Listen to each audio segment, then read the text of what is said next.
देखिए, विशेष प्रगाढ़ पुनरीक्षण स्पेशल इंटेंसिव रिवीजन की प्रक्रिया चल रही है और ये प्रक्रिया जो है 28 अक्टूबर से शुरू हुई है। हमारे पास 27 अक्टूबर को जनपद रामपुर में लगभग 17,57,000 वोटर्स हैं जो रजिस्टर्ड हैं।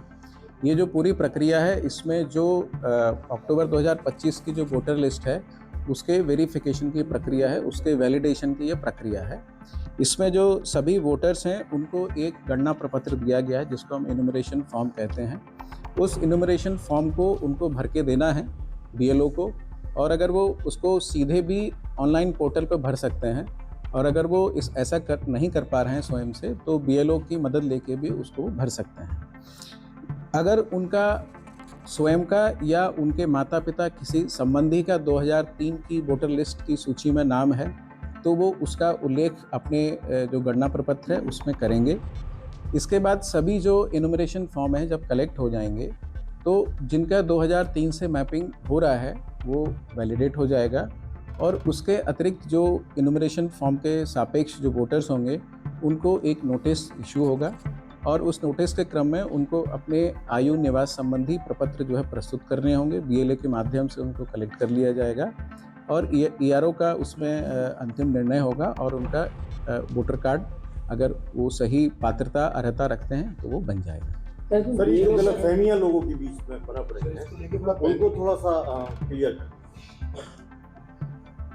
आप कोई गलतफहमी है उसका जिक्र कर सकते हैं? फोटो को लेकर लोगों के मन में कई सारे सवाल हैं कि फोटो किस तरह से खींचेगा। देखिए, जो चुनाव आयोग की एप्लीकेशन है जिसके माध्यम से फॉर्म को अपलोड किया जाना है, उसमें एक ऑटोमेटेड सॉफ्टवेयर है जो फोटो को कैप्चर करता है। उसमें जो ह्यूमन फेस है उसके शेप का पैटर्न बना हुआ है, और जब उस पैटर्न में फ़ोटो फिट हो जाता है जो आपके फॉर्म पे लगा हुआ है वो उसको कैप्चर कर लेता है। तो इसमें कहीं भी पैनिक होने की ज़रूरत नहीं है। सर, जो लोग पढ़े लिखे हैं उनके लिए ऐसा कर रही है, लेकिन जो लोग साक्षर नहीं है, दूसरी बात जो लोग बुजुर्ग हैं जब वोट पड़ते हैं घर पे वोट डालने के लिए जाते हैं, उनके लिए तो एक ऐसा हेल्प लाइन नंबर कि उन लोगों की मदद, पढ़ा लिखा तो कर लेगा अपना काम। लेकिन देखिए, हेल्पलाइन नंबर भी हैं, स्थानीय भी हैं, चुनाव आयोग के भी हैं, पोर्टल भी हैं, और इसके इतर जो है बीएलओ जो है एक बूथ पे है जिस पर लगभग 1000 जो है वोटर्स होते हैं, और वो घर घर जाके जो फॉर्म्स हमको कलेक्ट करता है। तो इसीलिए 1000 की संख्या पे एक बीएलओ को रखा गया है ताकि वो लोगों को असिस्ट कर सके, और वो उससे कोई भी जानकारी लेना चाहते हैं या अपना फॉर्म भरवाना चाहते हैं उससे कर सकते हैं। इसके साथ ही सभी राजनीतिक पार्टियों ने भी बूथ लेवल एजेंट्स अपने नियुक्त किए हैं, और वे भी उनके माध्यम से भी लोग जानकारी या मदद प्राप्त कर सकते हैं। एसआईआर के बाद में कुछ ऐसा तो नहीं है कि लोगों के दिमाग में ये है कि हम वोटर बन ही नहीं पाएंगे, हम छूट ही जाएंगे, पता नहीं जिन्हें क्या हो जाएगा। देखिए, मैंने आपसे कहा कि जो अक्टूबर 2025 को हमारी जो मतदाता सूची है, ये उसका जो है पुनरीक्षण है, उसका वेरिफिकेशन हो रहा है, और इसके बाद भी अगर कोई व्यक्ति छूट जाता है तो एक वो फ्रेश फॉर्म 6 भर के, जैसे रूटीन में समरी रिवीजन में होता है, उस प्रक्रिया के अंतर्गत अपना वोट बनवा सकते हैं। चाहे उसका वोट ऑलरेडी बना हुआ है और उसके बाद वो फॉर्म नहीं पहुंचा, वोट ऑलरेडी बना हुआ है और ये फॉर्म नहीं पहुंचा, ये फॉर्म 100% सबको देना है और सभी के फॉर्म को अपलोड करना है। ये बीएलओ की जिम्मेदारी है, ये हमारी जिम्मेदारी है, इसको हम सुनिश्चित करें। इन केस फॉर्म दिया है और अगर वो उस फॉर्म को वापस नहीं कर रहे हैं तो 3 बार बीएलओ उनके आवास पर जाएगा, तो प्रयास करेगा कि उनसे संपर्क करेगा और इसको लिखा पढ़ी में लेके आएगा। अगर वो 3 बार जाने पे भी नहीं मिलते हैं तो उसको एब्सेंट मार्क किया जाएगा, उस दशा में उसका वोट नहीं बनेगा।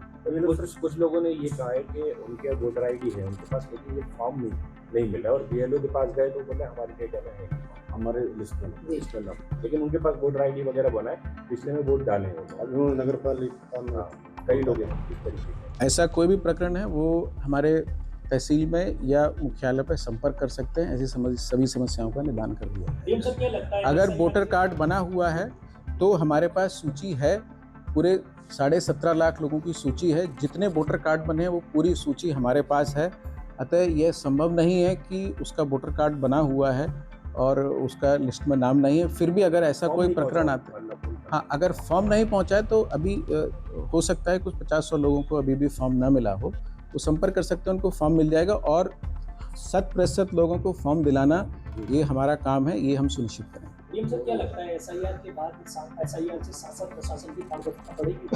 अगर बढ़ेगी लगता है तो कैसे? देखिए, ये शासन प्रशासन की पारदर्शिता से संबंधित नहीं है, ये जो मतदाता सूची है उसके पारदर्शिता से संबंधित है। जो मतदाता सूची है उसका वैलिडेशन, उसका वेरिफिकेशन, पुनरीक्षण किया जाना है, जो प्रक्रिया की जा रही है। सर, जनता में इसको लेके काफ़ी भ्रम है, खासकर कम्युनिटी में, कि अगर वोटर कार्ड ये नहीं बना पता नहीं क्या क्या हो जाएगा। इसको लेके आपका क्या संदेश है? वोटर कार्ड बनाने की जो प्रक्रिया है ये पब्लिक में है, चुनाव आयोग के पोर्टल पे है, बीएलओ के माध्यम से भी सूचना दी जा रही है। और मैं आपको बता दूं, सभी पार्टियों के बूथ लेवल एजेंट्स सभी ने नामित किए हैं, वो अपने बूथ लेवल एजेंट के माध्यम से भी लोगों को जानकारी दे रहे हैं, उनके फॉर्म भरवाने में भी मदद कर रहे हैं। वो भी अपने स्तर से उनकी भ्रांतियां दूर कर सकते हैं। ये ओपन और ट्रांसपेरेंट प्रोसेस है, सभी कुछ ऑनलाइन उपलब्ध है, कहीं से कोई इस प्रकार की दिक्कत नहीं आने वाली है। मतलब ना तो किसी वोटर को कोई परेशानी आने देंगे आप, और ना किसी तरह की समस्या है, लोग ना घबराएं। जो सारा प्रोसेस है वो ऑनलाइन है और डिजिटाइज्ड है, 100% एक्यूरेसी के साथ इसको किया जाना है, इसमें कहीं कोई एरर की गुंजाइश ही नहीं। सर, एसआईआर से जनता को क्या सीधा लाभ मिलने वाला है, कोई उदाहरण देकर बताइए सीधा।